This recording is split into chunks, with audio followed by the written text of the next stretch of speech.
Welcome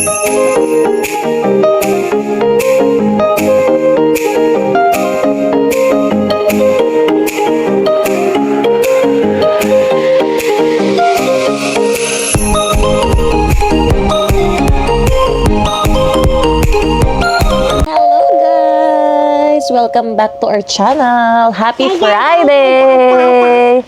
Ayan. Today is June 27. Andito na ako sa bahay, guys. Ayan. Time check. Tingnan natin sa phone. 6:35 p.m. Ayan. Ngayon ako mag-start ng vlog. Kasi pagdating ko, tulog pa to si Hailey. So, hindi na muna ako nagsalita-salita. Nag-edit ako sa kwarto saglit. And then, ayun, nagising si Hailey. Patapos na rin ako sa pag-edit. So, may upload ako ngayong Friday. Ayan. Ang inedit ko yung collab namin ni Kuya Rob. So, ayan. Kamusta ang buhay-buhay? Buhay Canada, guys. Nanonood ako actually ng live ng Spot Pinoy. Pinos ko lang para makapag-vlog ako at makapag-update sa inyo. Ayan. Busy ang ating linggo, guys. So, pinaka-last ko na yung upload ngayon is Monday. And baka itong Friday vlog, ma-upload ko siya tomorrow. So, hi! Si Hailey. Dede daw. Dede. Naka-dede na yan. Ay, nakinuha na yung stand ng ating cellphone.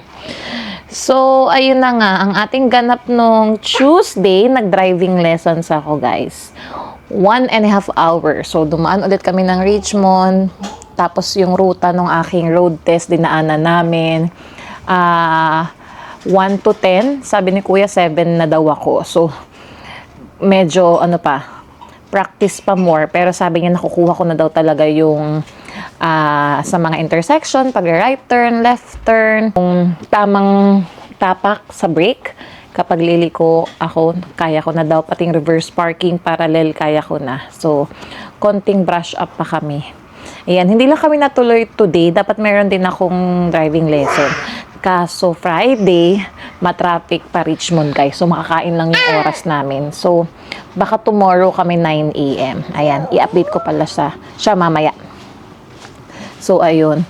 Wednesday, ano ba nangyari? After work, dito lang sa bahay. And then Thursday, yun yung medyo gabi na ako nakauwi kasi nagkaroon kami ng dinner or like despedida / farewell dinner sa aking co-worker na si Sam. So, ayan, na-promote siya and lilipat na siya sa ibang department. Pero yung department na yun, within that same floor lang namin. So, pwede pa rin namin siyang makita. Nandun nga siya sa kabilang side.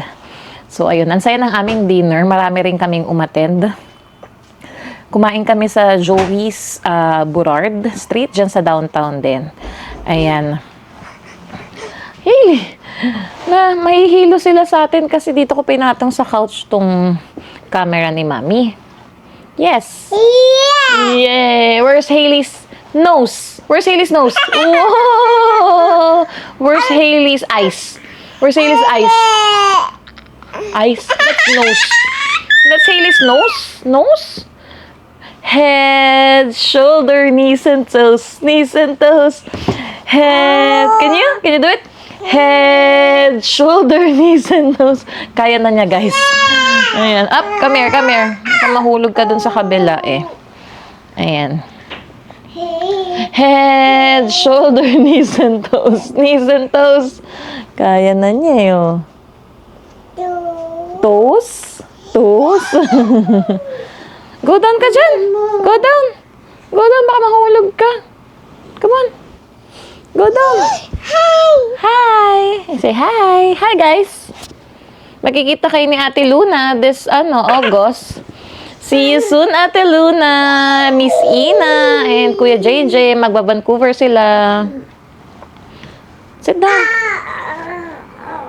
Hoy. Ayan, guys, tuloy natin. Hawakan ko na lang para hindi kayo mahilo. Ayun na nga, yung Thursday night, after work, dumiretso na nga kami ng dinner namin sa Joey's. So, ayun, ang tagal ko na rin bago ulit nakasama yung mga co-workers na mag-dinner. So, ayun. Dito kasi, guys, sa Canada, kapag ganyang kasama yung mga co-workers na mag-dinner, KKB. Yan, ganyan dito sa Canada. Unless, meron magsasabi na may magti-treat or yung sagot ng company. Pero yung dinner namin on Thursday kasi is KKB yun. So, more than 10 kami sa table na yun. Pinareserve namin yun eh. Yan. And then, ang parang rulings kasi dito kapag more than 8 people na, yung sa pag nag-dine-in kayo is automatic daw na 18% ang gratuity. So, may tax pa yung kinain mo and then may 18% additional pa dun sa yung receipt. Ayun, o diba? Kasi napupunta yun guys, alam ko dun sa server or waitress na tumulong sa inyo. Kaya ayun. Kaya malalaki din yung mga nakukuha ng mga server dito sa mga ganyan. Lalo na pag group of people, yung mga nag-dine in. So, ayun.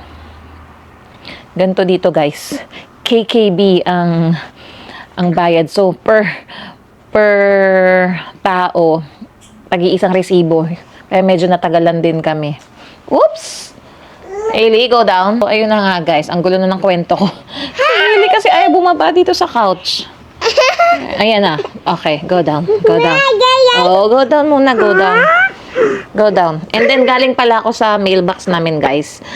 Mukhang galing ang Canada Post sa mga mailbox dito. Kaya naka-receive din ako ng mga coupons, flyers. And then, eto nga, from ICBC, nakatanggap ako ng parang ganitong papel.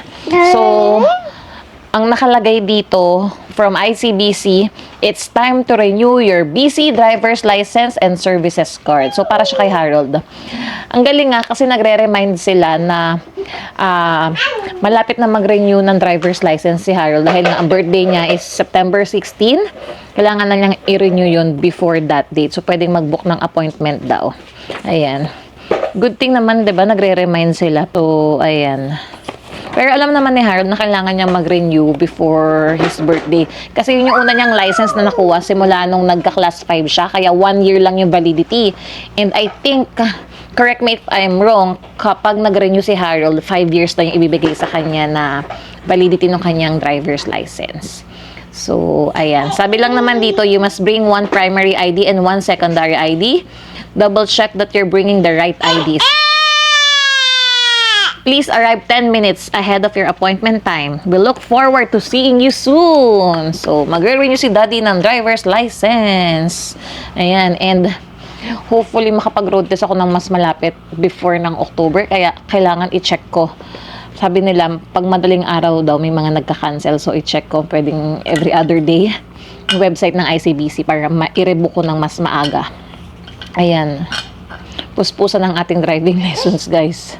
Kailangan 1 take lang tayo. Kayanin natin yan. Hi. And, may napansin kami dito sa building, guys. Naglagay sila ng malaking poster about dito sa building. Napansin nga siya ni Mama kaninang mga tanghali siguro. Ako, nakita ko na siya sa may Skytrain eh. Pakita ko sa inyo. Madami lang kalat dito sa balcony, guys. Wait. Ayun. Laki ng poster nila. Rentsignal.ca. Move in this summer. So, ayun. Ready na yung building na yan para makapag-move in yung mga bagong renters dyan. Hailey, go down. Ay, sus. Itong batang to talaga. Go down, go down. Hey, go down. Tuwan-tuwa pa. Tingnan. Go down! Huy! No! Ikaw talaga. Ikaw talaga. Ayan. And, nakaka-overwhelm, guys. Kasi yung upload ko about sa condo tour, ang daming views. Ayan. Thank you sa lahat ng mga nag-comment. Ayan. Nakita rin siya ni Harold eh. So, tingnan natin dito. Yung ating mga nag-comment. And condo tour, yun yung vlog ng condo tour, guys. So, shout out kila Jassy and sila sis Emma nag-comment ng Alwin and Emma. Ayan, kahit busy sila, 'di ba? Kasi possession day na nila, tapos nag-move in na yata sila. Nakakatuwa naman at may time pa rin sila mag-comment. Hello, sis. Ayan, sana mag-meet up tayo once mapadpad kayo ulit ng Vancouver or mapasyal kami ng Calgary. So, ayan. And si Kuya Mike, ayan, nag-comment din siya. Pati sila Doc, si Our Life Beyond Borders. Taga dito sila sa Vancouver dati and lumipat sila ng US na. So, I think nasa Tri-Cities na sila ngayon ng Washington. So, ayan. Hello po sa inyo. Salamat po sa mga nag-comment. Grabe, no? Yung presyo, nakakalula talaga yung presyo ng mga kondo. Wait nga lang guys, si Hailey.